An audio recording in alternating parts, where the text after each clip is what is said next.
দুইটা দেশ, দুইটা বর্ডার, একটা যুদ্ধ, অসংখ্য মানুষের মৃত্যু কিংবা ধ্বংসযজ্ঞ কখনো কারো জীবনে কল্যাণ বয়ে আনে না। যখন পৃথিবী সৃষ্টি হয়েছিল তখন কোনো বর্ডার ছিল না, ছিল সমগ্র পৃথিবী এবং আমরা মানুষেরা। কিন্তু দিন শেষে আমরা এই মানুষরা নিজেদের মধ্যে হানাহানি, হিংসার কারণে এই পুরো পৃথিবীটাকে ক্ষুদ্র ক্ষুদ্র অংশে বিভক্ত করে ফেলেছি। তৈরি হয়েছে অসংখ্য দেশ, সেখানে অসংখ্য নিয়ম নীতি তৈরি হয়েছে যা একজনের সাথে আরেকজনকে বিভক্ত করে ফেলেছে। কিন্তু দিন শেষে তো আমরা সবাই মানুষ, কে হিন্দু কে মুসলমান এইটা ম্যাটার করে না, ম্যাটার করে আমরা সবাই মানুষ।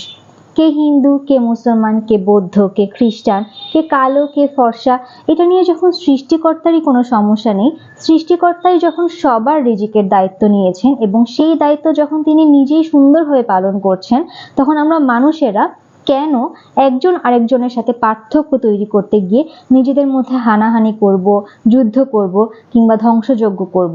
কেন আমরা এই ছোট্ট ছোট বিষয়গুলোকে প্রাধান্য দিতে গিয়ে নিজেদেরকে রক্তাক্ত করব? মানুষ তো সৃষ্টির সেরা জীব, মানুষই পারে একটা পৃথিবীকে সুন্দর পৃথিবী করে গড়ে তুলতে, আবার মানুষই পারে এই পৃথিবীটাকে নরক বানিয়ে ফেলতে।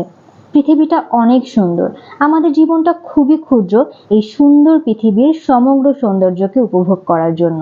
আসুন আমরা যুদ্ধকে না বলি এবং এই ধ্বংসযজ্ঞ বাদ দিয়ে একটা সুন্দর পৃথিবী গড়ে তুলি, যেখানে না থাকবে কোনো হিংসা, না থাকবে কোনো যুদ্ধ বা কোনো হানাহানি।